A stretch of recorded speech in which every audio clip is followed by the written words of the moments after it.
Good afternoon, everybody. My name is Tom Banchoff. I'm director of the Berkeley Center for Religion, Peace, and World Affairs here at Georgetown. And I'm delighted to welcome you to this year's Berkeley Center lecture with Jürgen Habermas on the topic Myth and Ritual.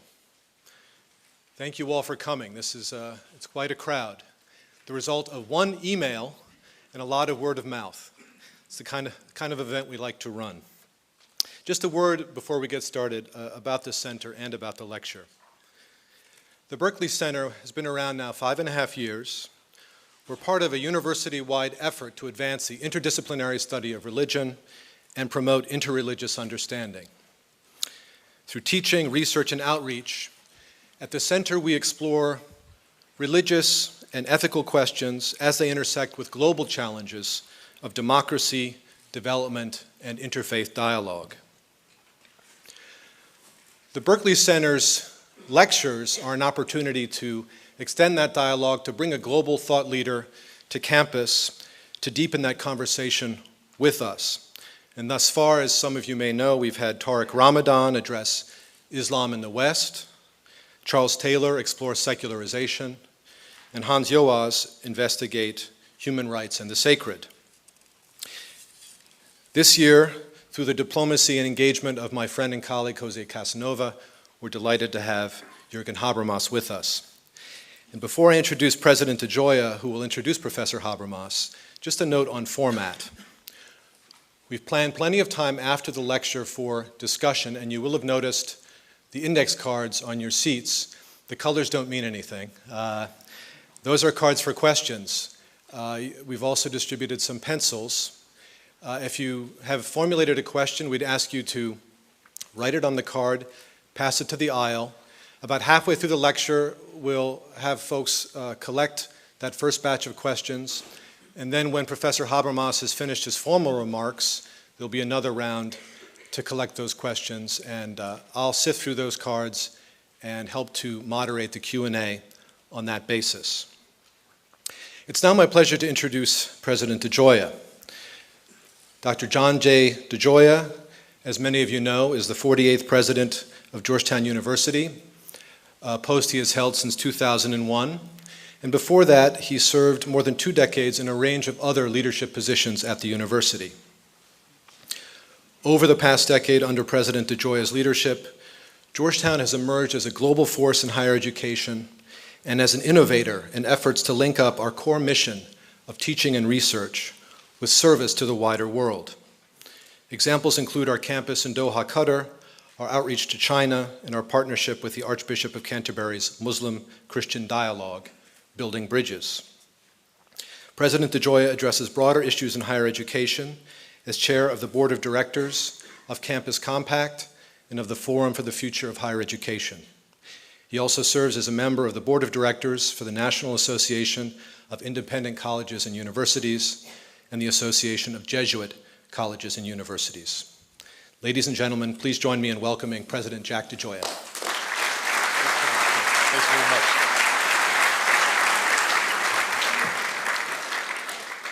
Thanks very much, Tom. And thank you for all that you do, and thank you to the Berkeley Center for hosting this event, which, as you said, is part of an ongoing lecture series that has included such distinguished participants as Charles Taylor and Hans Joas and Tariq Ramadan. Welcome, everyone. It's a pleasure to have this opportunity to be with you this afternoon.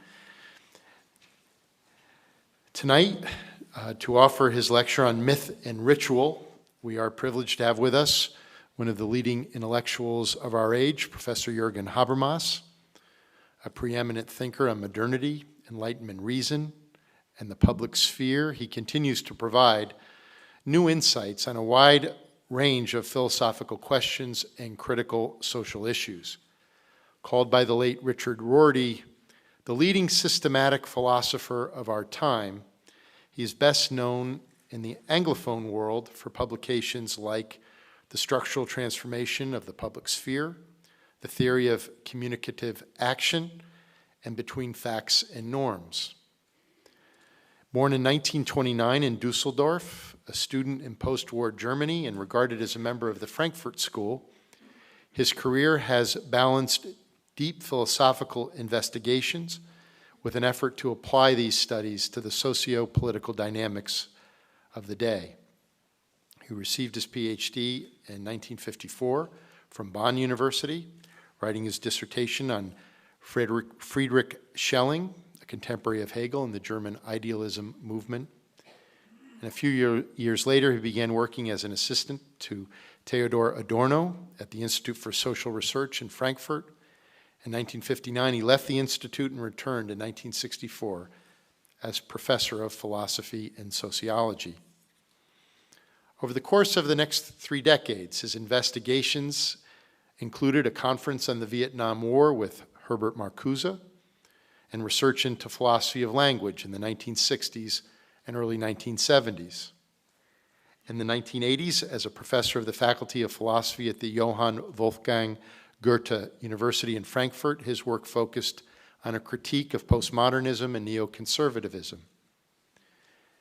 He was one of the key figures in the dispute among the historians in the 1980s, which raised fundamental questions about the political and ethical responsibilities of historians in post-war Germany. And throughout the decade, he continued to address considerations of moral theory and ethics with essays on human values and what he has called post-metaphysical thinking. Profoundly interested in the practice of philosophy, Thomas McCarthy, a now retired professor of humanities and philosophy at Northwestern University, explains the range and depth of his contributions to social thought. Habermas has been able to go into discussions in political theory, in sociology, and psychology, and legal theory in a dozen different disciplines and become one of the dominant voices in each one. In more recent years, his work has sought to more deeply understand the position of religion in modernity. Considering the rise of secular liberal states with certain kinds of religious participation, particularly in the West, he recognizes the, quote, indispensable potentials for meaning that are preserved in religious language, potentials that philosophy has not yet fully exhausted. As part of this growing attention to the post-secular, as he has called it, Professor Habermas has engaged in dialogue with representatives of the Catholic Church, for example, in a conversation with then Cardinal Ratzinger, Pope Benedict XVI, which was published as The Dialectics of Secularization in 2007. And in a similar effort, he brought together a group of 4 Jesuits who met with him in Munich to produce the 2007 publication, An Awareness of What is Missing, Faith and Reason in a Post-Secular Age. This work of seeking to better understand the nature of religion in our contemporary culture resonates deeply with our campus community and our own efforts to explore and to live the tensions between faith and reason. The motto of our university, Utraque Unum, taken from St. Paul's epistle to the Ephesians, and meaning both into one, speaks to this very challenge and to the resources that our Jesuit heritage provides. It is a great privilege, it's an honor for me to have this opportunity to welcome Professor Habermas to our campus this evening. I look forward to his insights and to the discussion that they will generate on this campus. And now please join me in welcoming Professor Jürgen Habermas.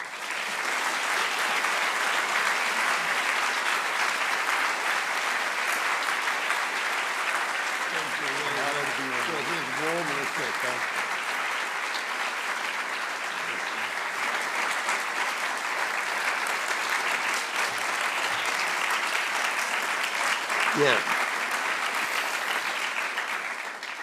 Mr. President, Professor Mencher, thank you for this warm reception. I'm glad to be here once more at your campus. I'm a bit intimidated.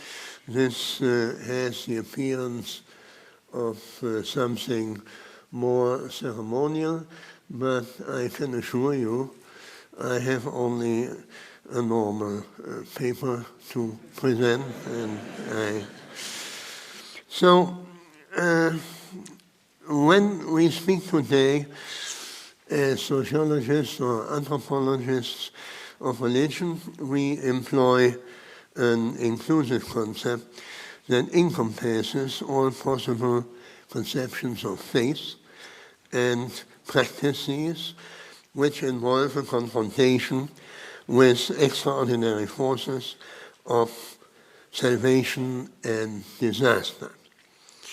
The Californian guru and the Native American medicine men command the same interest as the Old Testament prophets or the Chinese wise men. When we speak of religion as laypersons, however, we have in mind first and foremost the major world religions that Max Weber studied and Karl Jaspers traced back to what he called the axial age. During the comparatively short period from around 800 to 300 before Christ, independent cognitive revolutions occurred that gave rise to those strong religious doctrines and metaphysical worldviews that remain influential to this day. There is no need to stress that in the United States and particularly at this very place. This period remarked the emergence of religion out of mythical narratives and magical practices. Religion, in the sense of a founded doctrine, can be traced back to the teachings of historical persons. Zoroastrianism, I rarely use that term, but in Iran, monotheism in Israel, Confucianism, Taoism in China, Buddhism in India, and even Platonism, with the proviso that philosophy at that time lacked roots in the cult of the polis and never later on gained some roots in sacrificial practices. These religions assumed the guise of canonized doctrines that left their imprint on entire civilizations. Holy books represent the cause around which both the dogmatic elaboration of sophisticated traditions and the influential organization of globally diffused religious communities crystallized. Karl Jaspers drew attention to the striking fact that these cosmologies and religious worldviews emerged at approximately the same time period with the intention, he introduced this conception, with the intention of opposing a pluralist image of the simultaneous origins of the major Eurasian civilizations and religions to the Eurocentric fixation on Jerusalem and Athens.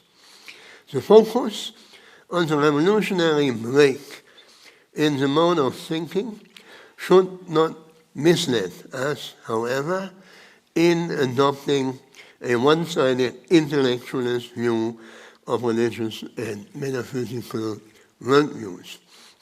The cognitive breakthrough towards world-transcending perspectives, toward moral universalism, and new conceptions of salvations and redemptive justice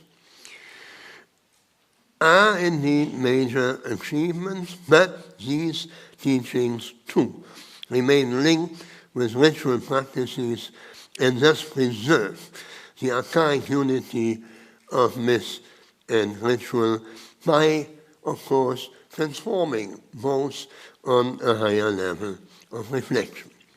Both worldview and cult form the sacred complex. Without their roots in worship and ceremonies, religion would not have been able to stubbornly assert itself during the past 3 or 4 centuries over against secular thought up to the present day. Rooted in rituals, religious traditions preserve their connection to an archaic experience to which all other cultural centers and sectors have lost access during the process of modernization. In an attempt to localize this experience of dealing with the sacred over the course of human development and to identify its core meaning, I would like to explore the original relation between myth and ritual. A cursory examination of the relevant theories in anthropology leads me to the conjecture that ritual practices may have constituted the reworking of the buried phylogenetic experience of a break in the mode of communication and in the associated forms of social life. But let me say in advance that the purpose of this lecture is to develop a hypothesis for which I can at best gather some initial plausibility. If we want to understand, may I ask you, I know that you are reading, that's fine for me, but does the micro work so that you can hear me? Okay. Now, if we want to understand the sacred complex, we must draw upon anthropological observations of modern tribal societies that permit at best inference to Neolithic forms of life, extending back, as you know, to the 11th or 10th or 11th millennium. In the more recent literary testimonies and archaeological remains of the major early civilizations, we encounter already a remodeling of an older form of myth and ritual. The processing and literary elaboration of that prehistoric store took place during the period from around 3000 before Christ onward in the context of state-organized societies fostered by an emerging historical consciousness and, of course, in response to the interest of ruling dynasties. However, the origins of the sacred complex extend much further back than even the Neolithic period. The oldest rock paintings discovered in Australia that permit inference to cultic worship are estimated to be 50,000 years old, whereas the first attested burial by Homo sapiens is circa 100 years old. Very well-known facts, but just to remember the time perspective we have to keep in mind. From this period, around 100,000, from this period also date the oldest discoveries of color production and jewelry. The indestructible material of these findings, archaeological findings, however, reminds us that even more ancient mythical stories and ritual actions expressed in the more ephemeral media of speech, song, and dance must have disappeared without trace. Hence, there are plausible speculations that the sacred complex has earlier origins reaching back beyond the archaeological findings into the period of the evolution of Homo sapiens. Mythical narratives often first provide us with the key to understanding rites. They often recuperate in the medium of a fully developed language a meaning that rights already express performatively in visible gestures and images, that is, in their proper representational form of music, dance, pantomime, and body painting. Narratives then only appear to spell out a prior meaning of ritual behavior, warding off calamity and invoking propitious forces. Rites both cope with crises, whether they are natural or social disasters, famines, epidemics, or enemy attacks, and in guaranteeing functions critical for survival, the hope for rain, sufficient harvest, restoration of health, and so on and so on. The unmistakably archaic character of ritual practices and the fact that they need to be translated raise the question of whether the development of rites and myths occurred simultaneously with the emergence of Homo sapiens and his ability to speak, or whether ritual behavior extends even further back than the evolutionary threshold of the development of ordinary language, that is of a grammatical language with a propositional structure as we today speak it. To my knowledge, the controversy over the priority issue that began in the early 19th century has yet to find a decisive answer. The pliant narrative form of myths explains why they are inherently suited to providing reports and explanations, and thus to the cognitive purpose of processing observations from coping with the contingencies of the world. Since narratives provide the grammatical form for organizing dispersed events into a whole, we regard them primarily under the aspect of representation. We interpret rites, by contrast, primarily under the performative aspect of the execution and repetition of precisely schematized and repetitive actions. Here, the semantic contents remain implicit, in spite of the pronounced expressive character of the symbols and images employed. Ritual practices are essentially symbolic actions that display an iconic, not yet propositionally differentiated level of communication. However, juxtaposing myths and rites as if they were fulfilling either cognitive or expressive functions does not do justice to the psychodynamic role of mythical worldviews.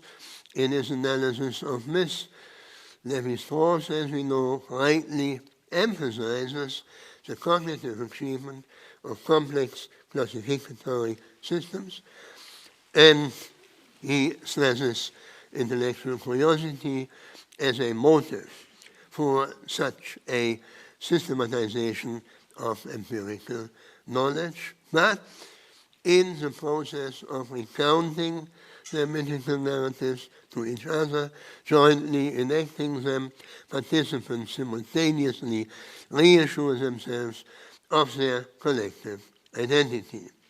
Its worldview holds up a mirror, so to say, to the collectivity, one which both reflects its social structures and represents the collectivity as an integral component of the natural environment. Because mythical narratives not only process observations and tell something about the visible world, but also reflect the psychodynamics of coping with risks arising within the world, there is a bridge leading from myth itself, so to say, to rights. Myth is not just a statement, but an action. The myth of the New Year, made famous by James George Fraser, according to which the ritual slaying of the old king sustains the seasonal cycle of vegetation and the return of the spring, is just one of the best known examples of the close relation between the mythical narrative and its enactment. We need to keep both things in view, framing,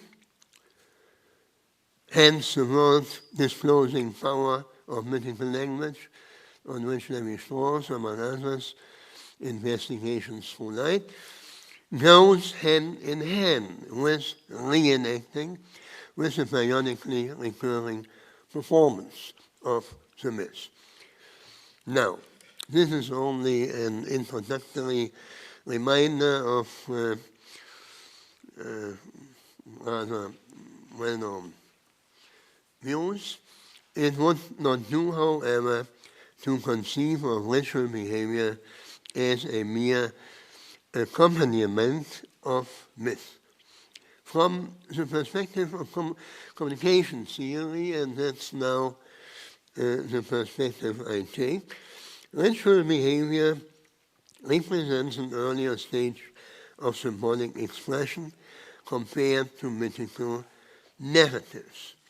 The media of communal dance and song, mime and pantomime, body painting, jewelry, culting objects, masked emblems, coats and arms, ornaments, and so on, permit iconic representations or imitations that do not depend on any further explication in a full-fledged language. If we are looking for the original meaning that the sacred complex might have had for the participants themselves, we must start from clues pointing to the meaning which is encapsulated in rites themselves. I never asked the native speaker, do we say rites or rites? Rites, rites. Thank you. You see, I'm normally not lecturing on rights. When perusing the anthropological theories developed over the last century, I find it striking that most of the explanations of rights already presuppose mythically articulated and narratively accessible world, a world which is peopled by specific spirits and gods. I mean, this already presupposes some narrative representation. This holds for the explanation of rites as attempts to influence the favor of superhuman forces by magical means. In my view, the elementary or more elementary rituals of gift-giving and exchange, already studied by Henri Hubert or Marcel Mauss, are more informative because these practices, in a sense, express their own meaning. They establish relations of reciprocity between kinship groups and thereby reinforce social relations of solidarity or, at any rate, of non-violence. The reciprocity, founded and renewed through the exchange of gifts, forges a social bond between potential rivals. This idea brings us closer, I suppose, to the intrinsic meaning of ritual behavior. As you know, Emil Durkheim, I think, from a sociological point of view, still the most important interpreter of this area, understood, I mean, he had, as I learned by reading anthropology, he had an immense influence throughout the last century. Now, he understood rights as a self-referential practice that stabilized the cohesion of social group. He was the first to ascribe an intrinsic meaning to ritual practices, one that is inherent of which is independent, that's my point, which is independent of any narrative explanation. Strictly speaking, he explored the meaning of ritual practices from 2 points of view, namely the self-thematization of society and the generation of the binding force of normative expectations. And the second point is of interest for me in the following. On the one hand, existing social structures are supposed to be reflected in rites. On the other, in performing the ritual self-representation of society, the members of a collectivity are supposed to reassure themselves of their identity and thereby endow interpersonal social relations with normative force. I would also like to recall another classical theory, namely that of Arnold von Gennep. His well-known studies of initiation rites represent an important supplement to Durkheim's analysis. These rites regulate the transition from one status to the next, whether at birth or at the threshold to adulthood or in marriages or burials. Especially informative are the 3 phases involved in status transitions. The initiation, which represents a profound change in identity for the individual involved, is staged as a symbolic death and the subsequent social rebirth. The new moment introduced by Van Gennep is a transition through a stage of segregation from the community, during which the candidate's membership is in suspense. His social existence expires temporarily, that is, until the rescuing act of reintegration by being accepted into a new status. This intermediate stage of segregation, of being cast out into a social no man's land, induces the extreme experience of the baselessness of an existence that, by being thrust into the helplessness and isolation of a segregated individual, relying on itself alone, becomes aware that it depends entirely on the support of a social network. For the hypothesis I want to suggest, I take my cue from a generalization of this experience. The simulated experience of complete exclusion not only inspires in the individual an awareness of a specific change in social role and hence of the social structure and dynamics of the particular society into which the novice is initiated. Rather, the situation confronts him with the experience implicit in the socialization process, in any socialization process as such. The adolescent, for instance, cannot secure his identity by clinging to his former status as a child. He undergoes the exemplary experience that he can recover and reaffirm himself as a regenerated self only through self-renunciation. Now, I come to my hypothesis. I would like to radicalize this ontogenetic view into the phylogenetic assumption that the sacred complex reflects in its initial phases the mastering of a problem that arises once the evolution of climates crosses the threshold to a new level of symbolically mediated communication and interaction. The old idea, I'm now turning to the theories on the origin of human communications. The old idea that grammatical language originated in gestural communication, heard of, for instance, at the late 18th century,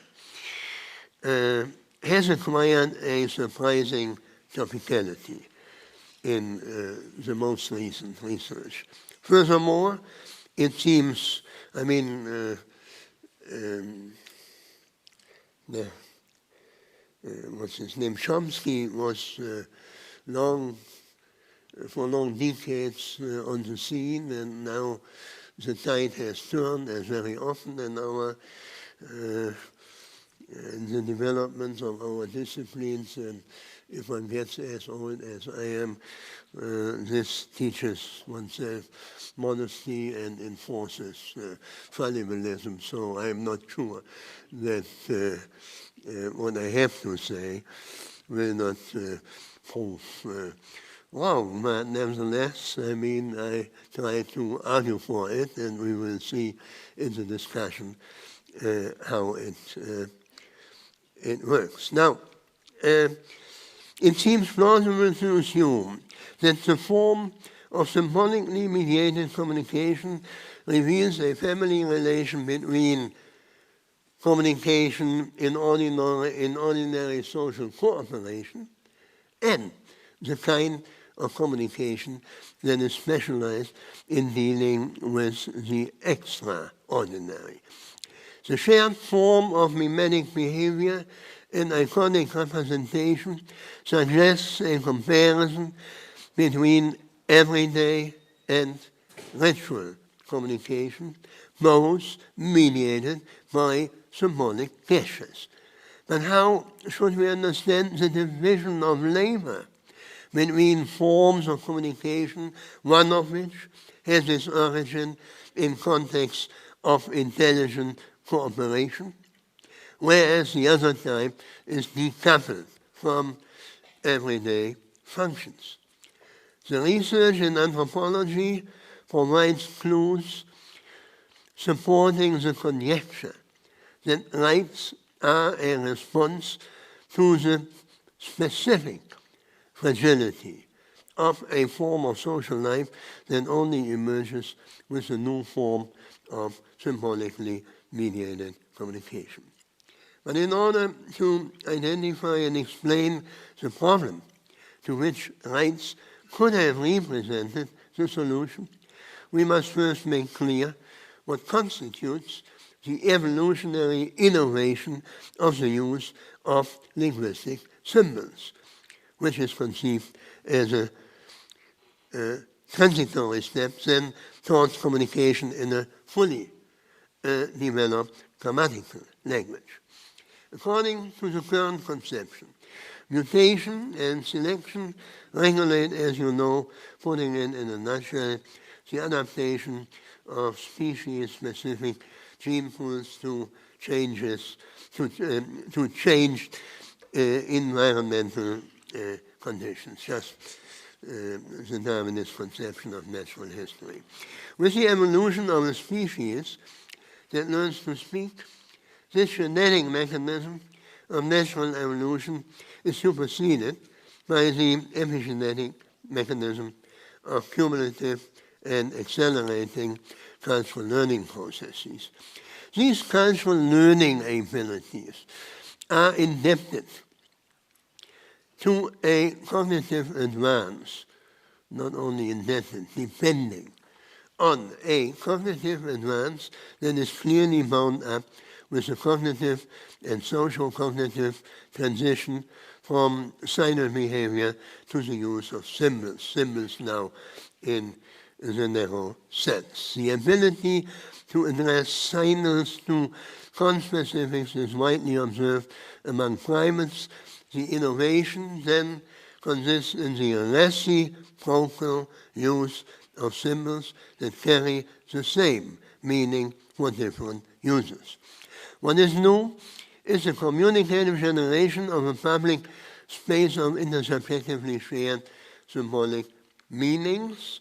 In contrast, our closest and highly intelligent relatives, chimpanzees, do not seem to be able to break out of the shell of their self-referential viewpoint steered by interests of one's own. I am here heavily relying on the research in the Max-Planck Institute for Anthropology in Leipzig,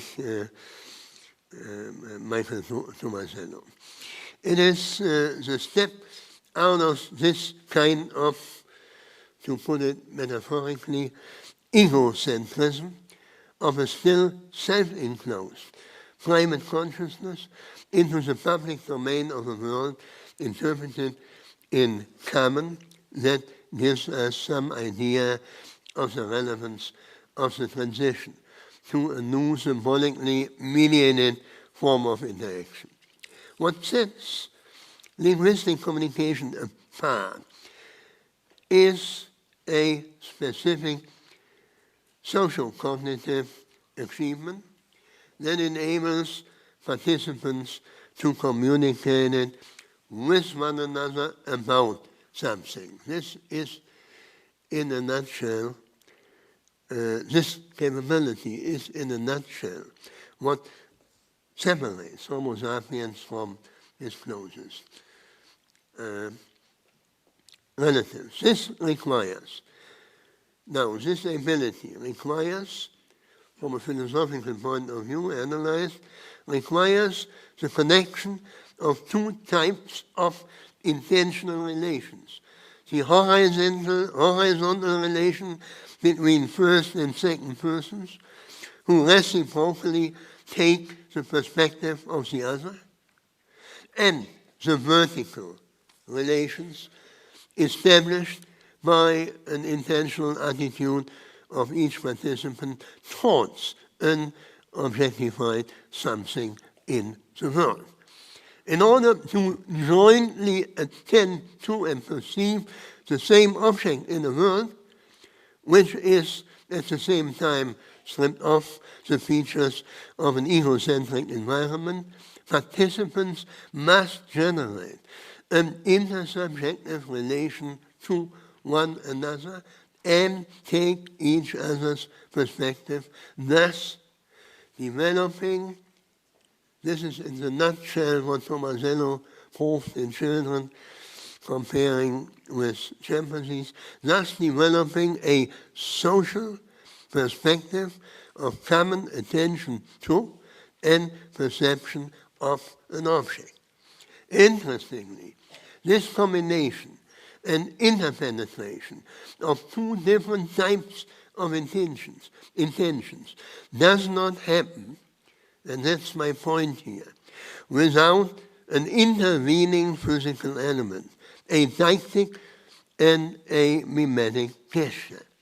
The physical element has a catalytic function for the fusion of those different types of intentions among at least two different persons. The mediating physical movement subsequently acquires an intersubjectively shared meaning only, of course, when the gesture becomes associated in a conventional way with those shared intentions, the fusion of which it first has helped to bring about. I mean, the intervention of the gesture is playing this catalytic role of fusing two types of intentions which are specifically human, namely the objectifying attitude towards something in the world and the mutual perspective taking, which has to become integrated, without which no use of a symbol with a shared meaning would be possible. Thus, mastering of a grammatical language is not yet required for the use of symbols that carry the same meaning for different participants. However, even simple gestures must be used in such a way that first, the reciprocal adoption of the perspective of the other gives rise to an interpersonal relations, and secondly, that the communicative intention directed towards the second person is first fulfilled in the intersubjectively shared intention directed to something in the world. Now, Michael Tomasello, whom I mentioned already, and his collaborators have proved through ingenious experiments engaging human children and young chimpanzees, no, not only young chimpanzees, that intersubjectively shared intentions towards something in the objective world is a human monopoly as far as we know today. Chimpanzees are extraordinarily intelligent animals who have the ability to act intentionally, to understand the practical intentions of others, and even to draw practical inferences. You know, even half a century ago, nobody would have assumed that they are endowed with all these capacities. The striking cognitive difference between the ways in which chimpanzees and human beings communicate with each other resides in the fact that these primates use their impressive capabilities exclusively in a self-referential, so to say, strategic manner to manipulate conspecifics in order to realize their own objectives. They cannot cooperate in such a way that several conspecifics coordinate their actions with the aim of accomplishing a shared objective, as, for instance, is required to hunt big game. This observation does not imply, of course, that chimpanzees did not develop a very rich, emotionally regulated social life. But at the conscious level of intentionality influencing their conspecifics, they lack a cooperative orientation. Life within the group is regulated by evolutionary older mechanisms. In view of the innovative features, and I'm now going to develop the hypothesis in more detail, in view of the innovative putting together the two lines of reflection I have presented, in view of the innovative features of human communication, ritual practices can be understood as a variant of gestural communication. They too constitute a mimetic form of communication that gives rise to a shared world of symbolic meanings. I mean, Tomasello only in his experiments, of course, analyzed cooperative interaction. That means cognitive directed forms of interaction, and had no ritual in his mind. In the rhythm, but now I ask you to compare ritual behavior with this behavior analyzed by, among others, by Tomasello. In the rhythmic motions of dance, different modalities of iconic representation become fused with one another. Ritual behavior differs from other iconic representations, however, through its peculiar self-referential character. Rites do not refer to a jointly identified object in the world, even though this representative function is precisely what constitutes the novelty of linguistic communication. Whereas the rhythmic movements and gestures in the group express shared intentions, spur the participants on mutual perspective taking, and trigger an intersubjectively shared experience, the third arrow, so to say, of the triadic structure I mentioned for the use of symbols points or appears to point into the void, not into the world. We have the impression of a lack of reference as long as we assume that what is experienced and intended and communicated about is an object or state of affairs in the world. The referent of this unworldly, self-enclosed communication is nothing palpable, but instead situated in another dimension. The disruption to which ritual behavior is a response do not arise from the objective world, but from within the social world. From a phylogenetic point of view, ritual communication is a response to specific challenges of a cultural form of life which emerges with a new level of symbolically mediated cooperation. An obvious consequence of this evolutionary step is living in a communicatively shared world.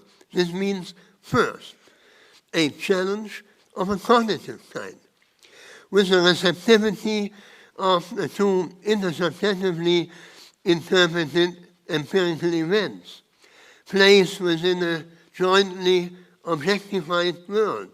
The human mind is exposed to an overwhelming flood of information that needs to be processed. The new must be integrated into contexts that are already familiar. However, the entry into the public world of symbolic forms is not just a cognitive challenge. The shift to symbolically mediated interactions not only constitutes a socialization of intelligence, but also needs a socialization of motivations. The transition from interactions triggered by signals among conspecifics, to put it simply, to the mode of symbolically mediated interactions among group members calls for a revolution in the mode of how social behavior is coordinated.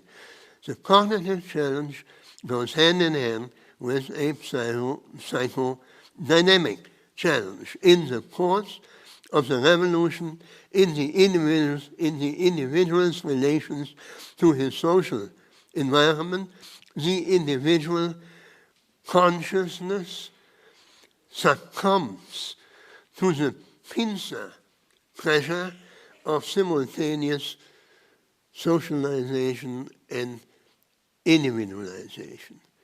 That's a figure of thought that George Herbert Mead was the first really to analyze.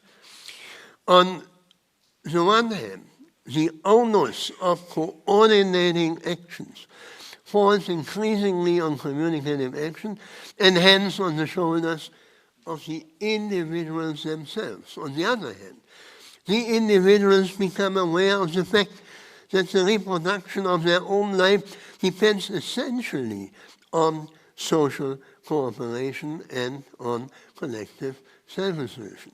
In this dependence on the shared objective mind, so to say, the subjective mind also becomes aware of itself as an individual mind. Thus, the individual must have encountered the complex social organism simultaneously as the threat of an overwhelming force, and yet as the promise of a redemptive force that protects and guarantees survival and security. From the perspective of the individual, the power of the collectivity must be at once resisted and upheld. That paradoxical experience of being suspended without support under the sway of the collectivity and yet having to accomplish one's own life individually is deeply built into the reproduction of our form of life and into the ontogenetic development of each individual. It found, by the way, a literary echo in Rousseau's description of the social contract as an act of individual self-alienation and simultaneous self-assignment to society. I mean, Rousseau didn't construe it as a paradoxical way of getting socialized in the polity, in his case, but my stress is on the paradoxical nature of this act. Now, this figure of thought is instructive insofar as the social contract refers to a layer of basic norms that bring about a legitimate settlement of the conflict between the individual and the community, and this is relevant in our context. The obliging force of norms of action goes beyond the weak normativity of linguistic conventions. I mean, it wouldn't have been sufficient just to learn how to cooperate via the mediation of symbols. It wouldn't explain the obliging force of social norms.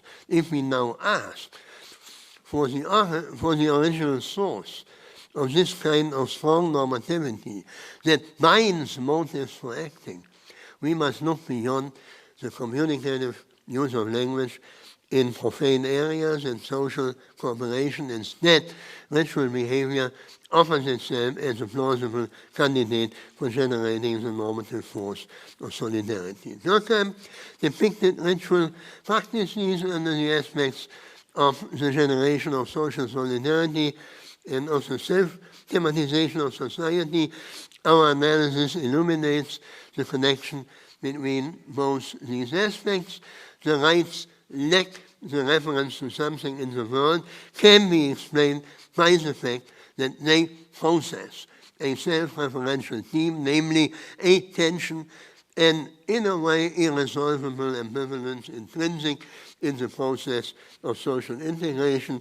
In the evolution of our species, this friction can be traced back to the transition from the pre-linguistic to the linguistic level of communication, when the socialization of intelligence goes hand in hand with an individuating socialization of cooperating subjects.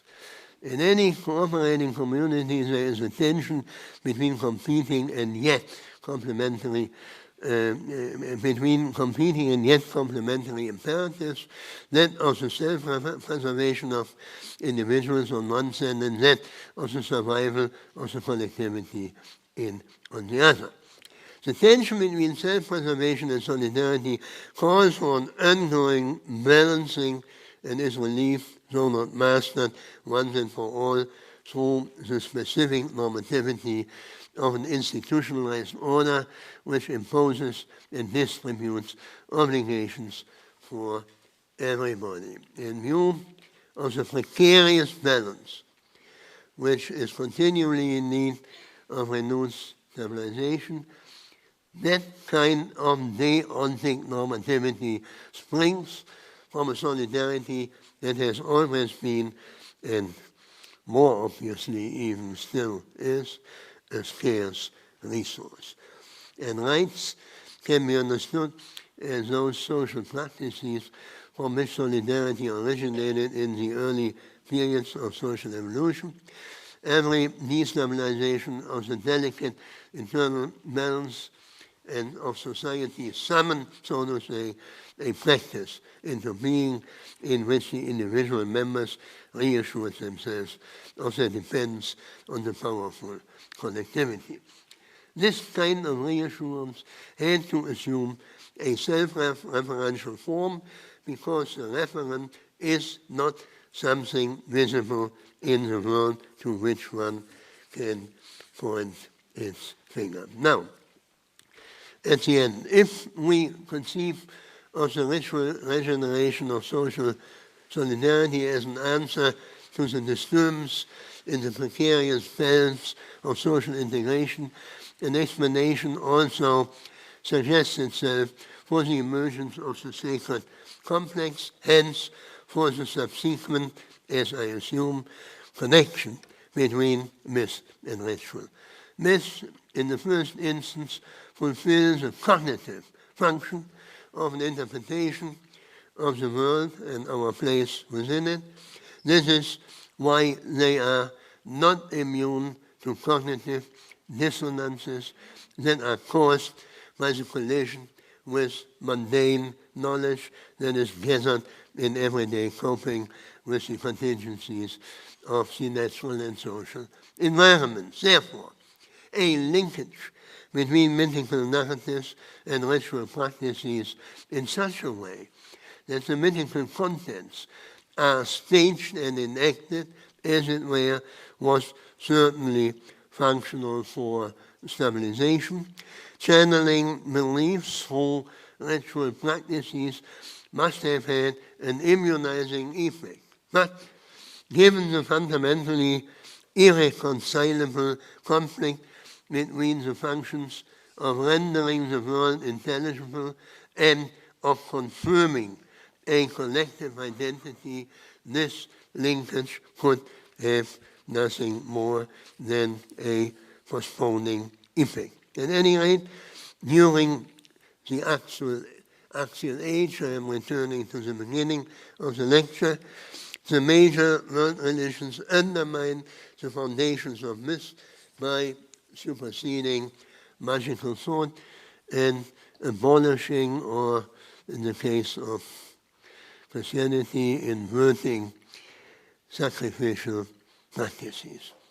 And in the meantime, this religious metaphysical thought has had, in turn, to make its peace with both the knowledge claims of institutionalized science and the claims to legitimacy of a secularized state authority.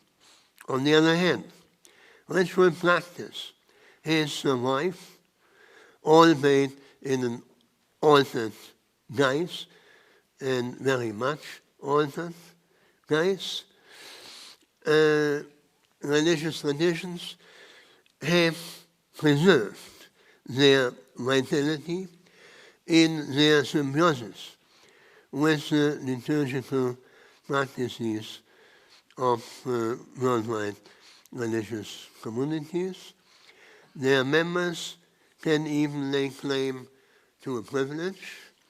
Religious communities, in performing their cult, have preserved the access to an experience and to a source of solidarity from which the unbelieving sons and daughters of modernity are excluded. The enduring presence of religion as a contemporary formation of mind, culture, and society raises not only questions for sociology and anthropology, but for philosophy as well. And from this perspective, I would have had to give a different lecture, namely that would have been a dialogue on eyes level between a secularized form of philosophy and the theologians, interpreters of what they get from and on what they depend, namely the beliefs of their vital religious communities. Thank you.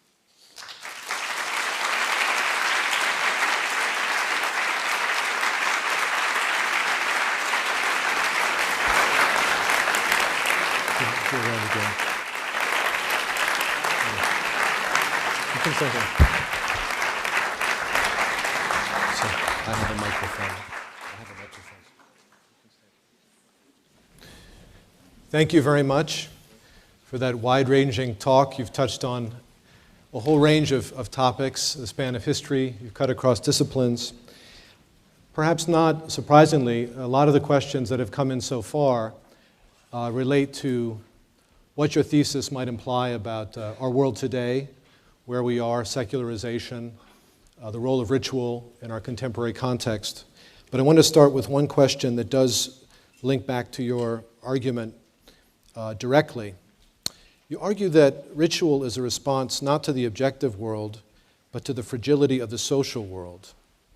What about explanations that focus on the natural world, such as the experience of death and natural disasters?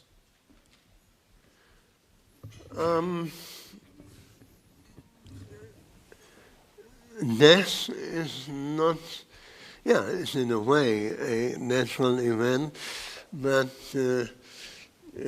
death, as we experience it, as bystanders or as persons who know that they will die soon and die at all, this is a social experience which must have been interrupting social life from the very beginning, as soon as the time consciousness develops that far that it reaches beyond the present moments. And then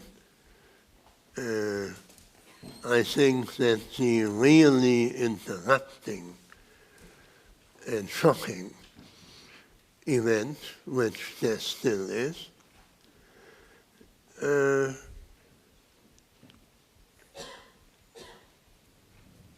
shakes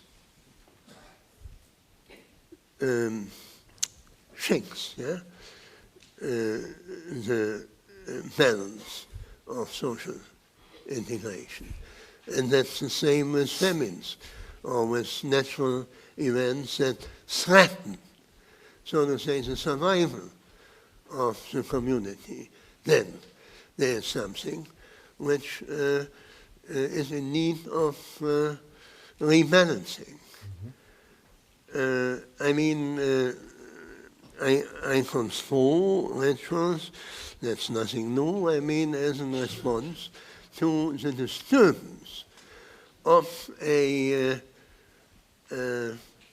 kind of fragile social integration which is always in need of rebalancing, but which comes, so to say, to the consciousness of the collectivity specifically when there are threats from either without or from within. Thank you. Maybe one more question on your historical argument before we get to some of the more contemporary issues. Is there no objection from anthropologists? Well, here's... You got a lot of questions here, a lot of objections. I would like to You can make up your own question as well. Let's see. Can you comment on the importance of sacred places, sacred space, in our understanding of the intersection of myth and ritual?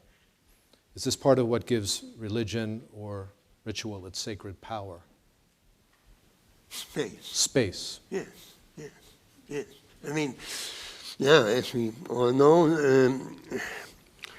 when we now enter a church which has been secularized, something is missing. Yeah? Even for me, I'm more or less secular mind. Everybody has still the intuition, I suppose. What a sacred space means. And this is one of the arguments for maintaining the Durkheimian differentiation between the sacred and the profane. Yeah? It's sometimes, or very often, even a physical limit that once it is transpassed, changes consciousness and mood. Yeah. But I have nothing special to say about it. Yeah. All right, moving toward the host of questions that address more contemporary concerns, drawing on your argument, can you offer further implications of your hypothesis for our contemporary world? How essential are rights for shared meaning today? If not from religion, are there other potential sources for solidarity and shared meaning in our modern world? There's a quick question for you to answer. Yeah. Yeah. This is more a question about motivations. I mean, why I am dealing with such a topic at all. Yeah.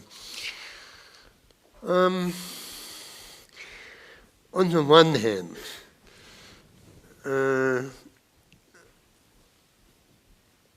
I maintain that we have good reasons to insist on secular sources for justifying the principles of the constitutions our forms of societies fortunately have for constituting the polity. I do think that it is not necessary to take recourse to religious sources for justifying the principles that can be led back to either popular sovereignty or to human rights. These are the two now, at least, independent of their genealogy, now secular sources for justification. This is one thing. I'm not maintaining all morality is in need of religious sources. On the other hand, it depends on, of course, controversial. It can't be otherwise. Controversial interpretations and overall interpretations of the most basic trends that are forming challenges in our present situation. It depends on those larger interpretations of whether you think that, to put it simply, modernity can reproduce itself out of its own sources. This is subjectivity, subjective freedom, ethical freedom. This is self-consciousness, reflective approach to all our traditions and universalist moralities. To put it simply, I mean, I am a straight defender of our Enlightenment heritage.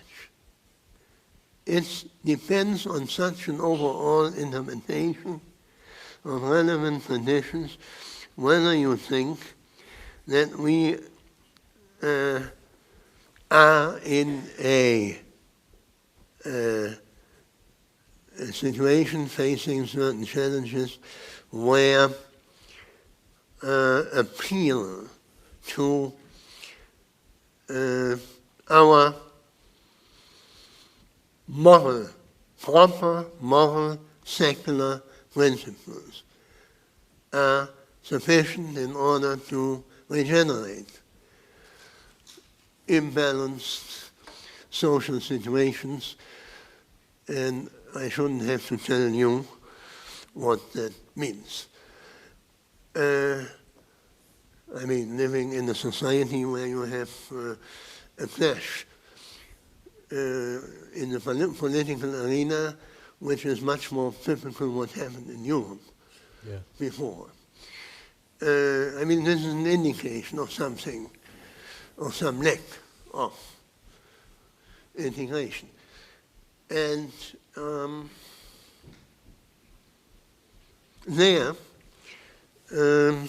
I have some doubts, cautiously, which I didn't have for several decades before, looking into the kind of social movements from which I would expect a shift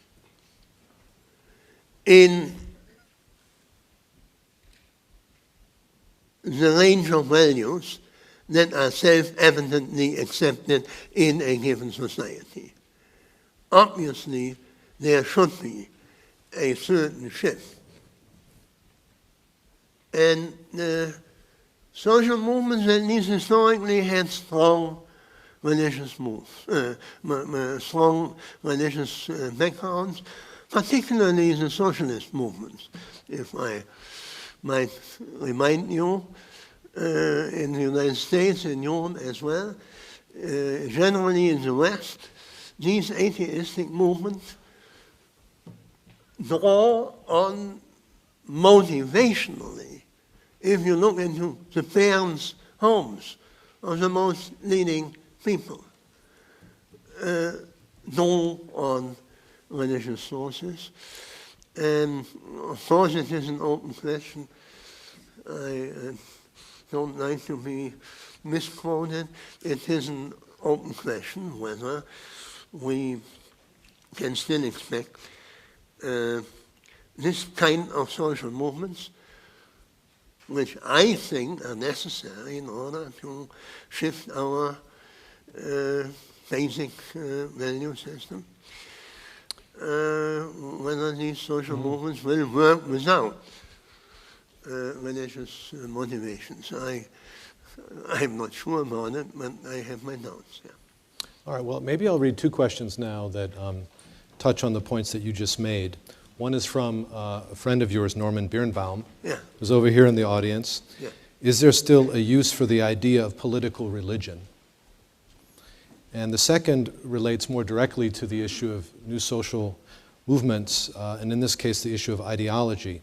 How does your treatment of myth and ritual shed light on the concept of ideology and somehow inform your work on political modernity? How are ideologies linked to rituals, trials, protests, maybe new social movements in our contemporary world? That's from Norman? Norman was the first one, just the big one, on political religion. And then there was a specific question about ideology. Political religion, is there still use for the concept in light of your thesis? And then the question of how your argument relates to ideology in the contemporary world. In my last response, I was relying particularly on a wonderful book by my friend Norman Birnbaum, After Progress. I mean, he explains there, in terms of sociology of religion, the background of these socialist movements. Now, the nützliche utility of the notion of political religion, is that the... Well, the question here, we can speculate as to what it means, is how does your treatment of myth and ritual shed light on the concept of ideology? A bunch of the questions here are about how do we translate your insights about myth, ritual, and their link back into religion, into a contemporary secular context. In the first place, I'm no longer a real sociologist, otherwise I would obviously share this diffused notion of ritual. I have a very narrowly defined conception of ritual, like Martin Riese wrote. It refers only to practices of facing and encountering and mastering forces of salvation and calamity. This totally liquefied notion that everything is a ritual, I don't think that it is even useful. But this is only, no, in this narrow sense, we have only one domain where we could, as far as I can see, have a discussion, namely nationalism. Is nationalism, which is 19th century nationalism, but unfortunately not only 19th century nationalism.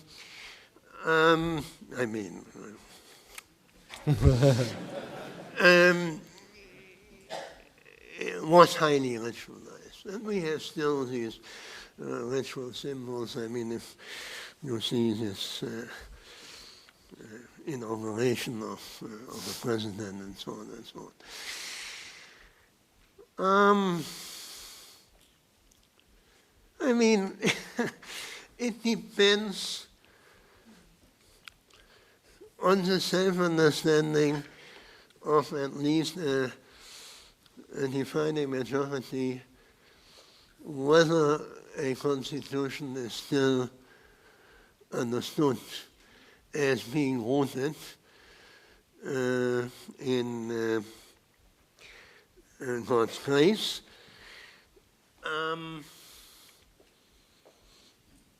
Or not. I mean, there are, if I look at television, American political rituals. Yeah. Of course I see the religious overtones and implications. And I don't think there's nothing wrong with it until the Supreme Court makes a case on a religious justification. Then the limit is überschritten, transcended. Right. That means every institution that legislates or administrates or have verdicts which they have to justify to citizens in a general and generally accessible language as soon as they use religious arguments. We are no longer living in a political society with a secularized political authority. Now, so nationalism, yeah, I mean, there is a certain heritage, but after 89, after 76 and 89, 18, yeah, if it really comes to a conflict between conflicting religions and conflicting ideological parties, we must refer to a law which stands on its own feet. I mean, that's. I mean, right. I don't know how much. So to try to think about the distinction, religious arguments in the public sphere made by candidates running for office, drawing on religious traditions. There's nothing wrong with that. It's when state power, state authorities describe and justify court decisions or legislature that you need to draw on non-religious arguments. I don't know whether that points to the question. I mean, of course, and as to critique of ideology, I mean, that's a separate question. I mean, any kind of argument, any type of slogan can be used for ideological reasons. But as far as I can see, the Marxist conception of ideology has less and less implication because a look into the economy sections of our national newspapers, at least if they are still good ones, make everything transparent. I mean, everybody who can read doesn't need a critique of ideology in order to make a sober statement about the problems we face when markets run out of constraint. Yeah. For instance. For instance. Well, unfortunately, we've run out of time for this formal part of the program. We've covered a lot of ground in your talk, from prehistory through ancient history, and you could see a lot of the questions really bear on our contemporary situation. There are lots of links in your argument back to that. We look forward to seeing how the argument develops. We're delighted that you presented it here at Georgetown. And in closing, I'd like to thank all of you for coming. I'd like to thank the staffs of the Berkeley Center and the Office of the President, and ask you to join me in thanking Professor Habermas.